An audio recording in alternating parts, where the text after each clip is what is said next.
Thank you, Mr. Valecha, for being with us. For the third time in 2 months, gold could stay over $1,600. Do you think that this is a sign that gold could or doesn't want to retreat below 1,600? Maybe it's an opportunity to buy gold on the medium term.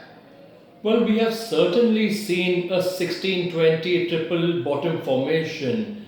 However, the underlying conditions for gold and for the macro environment has not changed.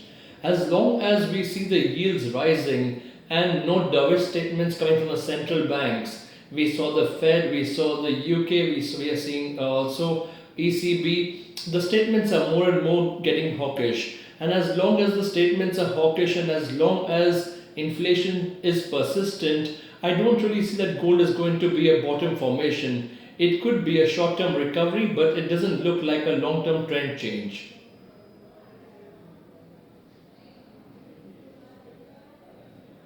Let me ask you about what's happening for the oil prices. Last week we were pricing in that we are going to have a zero COVID policy, but data from China are different.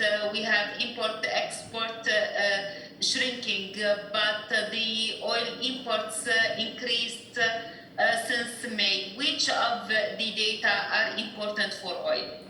Well, the major data that is important for oil has been what happened last week when China actually set a zero COVID policy. That actually means that the Chinese economy is opening up. It is the world's second biggest economy and more importantly the biggest importer of crude oil.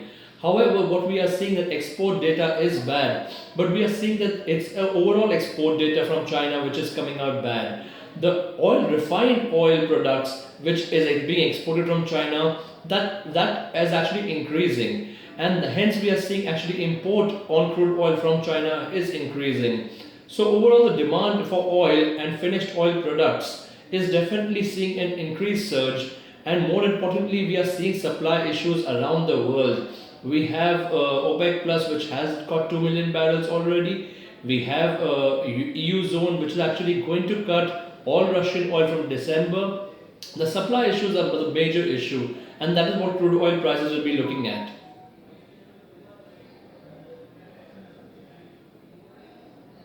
Do you think that Brent is going to end the year below or over $100?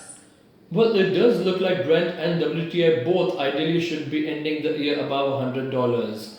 However, it's very important to note that the gap between Brent and WTI has already been quite wide, and it looks like it's going to get widened even further right now. Thank you very much, Mr. Vijay, for being with us today.